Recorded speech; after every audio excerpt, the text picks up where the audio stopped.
বিশ্বকাপ যত এগোচ্ছে মার্কিন মুলুকে মহারণ আমরা আপনাদের সামনে যে অনুষ্ঠান নিয়মিত আনছি ওয়ার্ল্ড কাপের সব কটা ম্যাচ আমরা চুলচেরা বিশ্লেষণ আপনাদের সামনে তুলে ধরছি এবং প্রেডিক্ট করছি কোন দেশ জিততে পারে নেক্সট রাউন্ড অর্থাৎ রাউন্ড অফ 32 পরের রাউন্ডে যেতে পারে।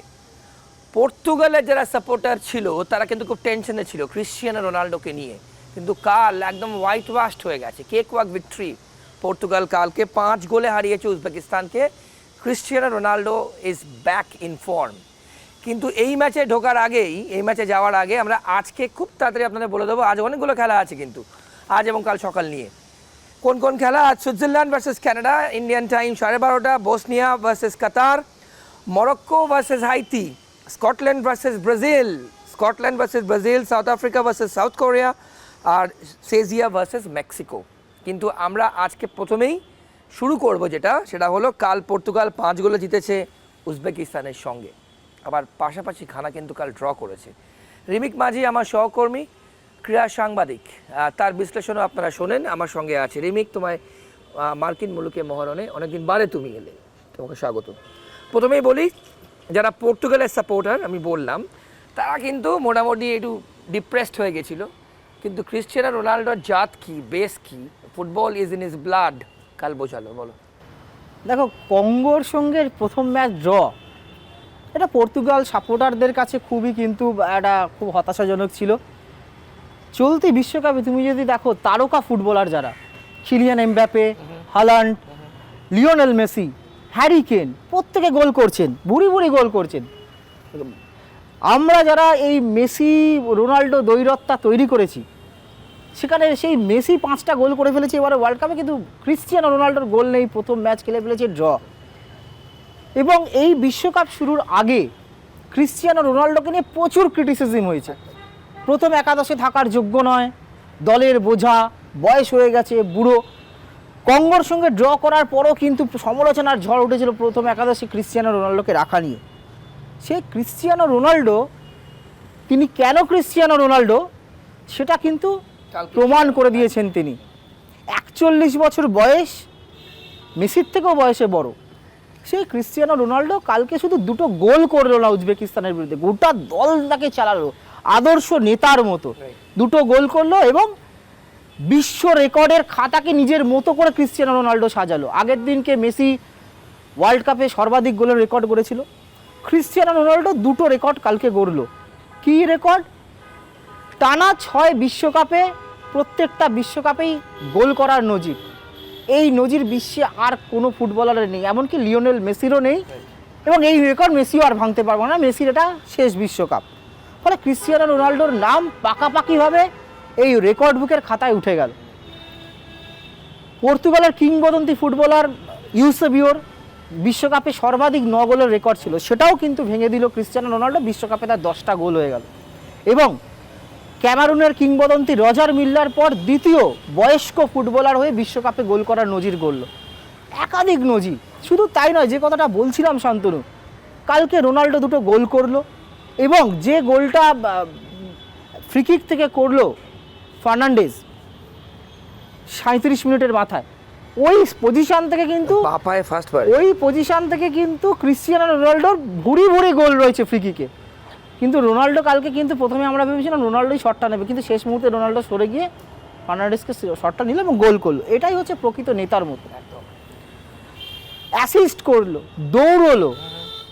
তিনি যে বুড়ো হয়ে যাননি, এখনও যে তার মধ্যে ফুটবলটা বেঁচে আছে, সেটা কিন্তু গোটা বিশ্বকে আরেকবার ক্রিশ্চিয়ানো রোনাল্ডো দেখিয়ে দিল। তুমি ভাবো শান্তনু, 2022-এর বিশ্বকাপে ঘানার বিরুদ্ধে প্রথম ম্যাচে গোল করেছিল রোনাল্ডো, সেটাই তার দেশের জার্সিতে শেষ গোল।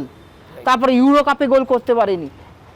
টানা 10 ম্যাচ জাতীয় দলের টানা 10 ম্যাচ গোলহীন, সেইখান থেকে এইভাবে কামব্যাক জোড়া গোল দিয়ে এবারের বিশ্বকাপে। ফলে ক্রিশ্চিয়ানো রোনাল্ডো, আমরা হয়তো মেসির সঙ্গে রোনাল্ডো তুলনা করব, কিন্তু দুজন দুই দিক থেকে বিশ্ব ফুটবলের শ্রেষ্ঠ, এতে কোনো সন্দেহ নেই। এবং রোনাল্ডোর ভক্তরাও চাইছিল রোনাল্ডো গোল করুক, তবেই তো পাড়ার রকে চায়ের টেবিলে মেসি ভক্তদের সঙ্গে রোনাল্ডো ভক্তদের একটা বিতর্কটা জোরদার হবে। এবারে সেই জায়গায় রোনাল্ডো কালকে সবার মন ভরিয়ে। এবার একটু ব্রাজিলের দিকে আসি। ব্রাজিল সাপোর্টাররাও কিন্তু আজকে ওয়েট করবে, because Brazil take on Scotland. এবং আগের ম্যাচে কিন্তু ব্রাজিল 3 গোলে হারিয়েছে হাইতিকে। ব্রাজিল এমনিতেই পরের রাউন্ডে যাবে, এটা নিয়ে কোনো সংশয় নেই। বাট আজকে স্কটিশরা কতটা চ্যালেঞ্জ ছুড়ে দেবে? দেখো, তোমায় মাথায় রাখতে হবে স্কটল্যান্ড কিন্তু একটা ম্যাচ জিতেছে, একদম। স্কটল্যান্ডও কিন্তু ম্যাচ জিতে আছে, মরক্কো আর ব্রাজিল কিন্তু 2 ম্যাচ খেলে 4 পয়েন্টে দাঁড়িয়ে আছে। আজকে মরক্কোও নামবে হাইতির সঙ্গে। মরক্কো ধরো যা ফুটবলটা খেলেছে মরক্কো, তাতে কিন্তু মরক্কোর যাবেই। এখন লড়াইটা হচ্ছে ব্রাজিলের সঙ্গে মরক্কোর, কে টপে থেকে, গ্রুপের টপে থেকে যাবে। দেখো, বড় অঘটন না ঘটলে মরক্কো আজকে হাইতিকে হারাবে, কিন্তু স্কটল্যান্ড ম্যাচ যেটা তোমায় মাথায় রাখতে হবে যে গ্রুপ সির যদি তুমি পয়েন্ট টেবিলটা দেখো, স্কটল্যান্ড কিন্তু 2টো ম্যাচ খেলেছে, একটা জিতে 3 পয়েন্টে আছে। স্কটল্যান্ডকেও কিন্তু জিততে হবে। স্কটল্যান্ড যদি আজকে জিতে যায় তাহলে স্কটল্যান্ড কিন্তু কোয়ালিফাই করে যাবে। ব্রাজিল কিন্তু সেক্ষেত্রে যদি হাইতি জিতে যায় তাহলে কিন্তু ব্রাজিল ছিটকে যাবে। সেটা খুব আনসার্টেন। দেখো, ফুটবলে সব কিছু সম্ভব, এই বিশ্বকাপে যা হচ্ছে তাতে কিন্তু সম্ভব। কিন্তু যেটা প্লাস পয়েন্ট, কেন ব্রাজিলের আজকে সম্ভাবনাটা বেশি, আজকে কিন্তু 90% চান্সেস রয়েছে যে নেইমারের কিন্তু প্রথম একাদশে নামা। আমরা জানি কাপ মাসেলে, বিশ্বকাপ শুরুর 15-20 দিন আগে কাপ মাসেলে চোট পায় নেইমার।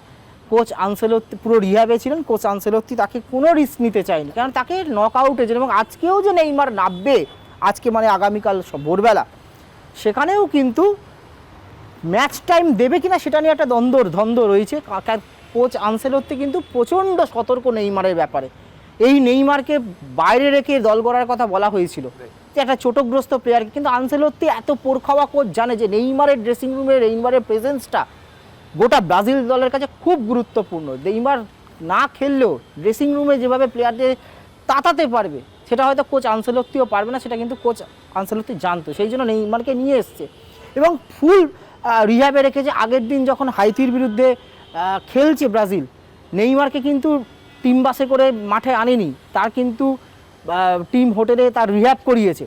ফলে নেইমারের খেলার সম্ভাবনা আজকে রয়েছে, হয়তো ম্যাচ টাইম দেবে, কিছুক্ষণ হয়তো খেলবে, সেকেন্ড হাফে হয়তো নেইমারকে নামাতে পারে। একটু দেখে নেওয়া যে নকআউট পর্যায়ে ফুল ফিট নেইমারকে যাতে পাওয়া যায়, কারণ নকআউট থেকেই তো লড়াইটা আসল। কারণ একটা ম্যাচ ভুল হলেই কিন্তু বিদায়। ফলে দলের সেরা অস্ত্রকে ফুল ফিট রেখে নকআউটে ধরুন, তুমি যদি ফাইনালও খেলে ব্রাজিল, 4টে ম্যাচ খেলবে হয়তো, প্রি কোয়ার্টার, সেমিফাইনাল, ফাইনাল। ফলে 4টে ম্যাচের যেন ফুল প্রেজার নেইমারকে পাওয়া যায়। আর নেইমার যদি ব্রাজিল দলে ফেরে, তাহলে তুমি এই ব্রাজিলের দলের চেহারাটাই কিন্তু বদলে যাবে। যে খেলা তুমি দেখেছো নেইমার ইন ব্রাজিলের, একা ভিনিসিয়াসের ওপর চাপ পড়ে যাচ্ছে, ভিনিসিয়াসকে দায়িত্ব নিতে হচ্ছে, সেই জায়গায় নেইমার চলে এলে কিন্তু বিপক্ষের বক্সে কিন্তু ত্রাহি রব উঠবে, একদম ফালা করবে এই ভিনি এবং নেইমার জুটি। তবে পাশাপাশি আরও একটা চিন্তার কারণ, সেটা হচ্ছে আগের দিন হাইতির বিরুদ্ধে ম্যাচে আমরা দেখেছি হাফ টাইমের আগেই রাফিনাকে তুলে নিতে হয়েছে তার মাসেল পুলের জন্য। বলে রাফিনাও কতটা ফিট, সেটাও একটা কোচ আনসেলোত্তির মাথায় একটা চিন্তা, এবং ব্রাজিল দর্শকদের কাছে, রাফিনা খুব পোরখাওয়া ফুটবলার, রাফিনার মতো এক্সপিরিয়েন্সের দলে দরকার এই ব্রাজিল দলে। বলে রাফিনার চোটটাও, তবে আগের দিন যখন আমরা দেখছিলাম, যখন মিক্স জোনে কথা বলছিলেন ব্রাজিলের প্লেয়াররা বা কোচ আনসেলোত্তিও বলছিলেন যে চোট অতটাও গুরুতর নয়, তারা হোপফুল যে হয়তো এই ম্যাচে রাফিনাকেও পাওয়া যাবে। তাহলে পূর্ণ শক্তির দল যদি নামে, তাহলে কিন্তু এই ব্রাজিলকে আটকানো বিপক্ষের পক্ষে, বিশেষ করে স্কটল্যান্ডের পক্ষে খুব চ্যালেঞ্জিং। তবে আবারও বলছি, ফুটবল খুব আনসার্টেন খেলা, প্রচুর অঘটন ঘটছে।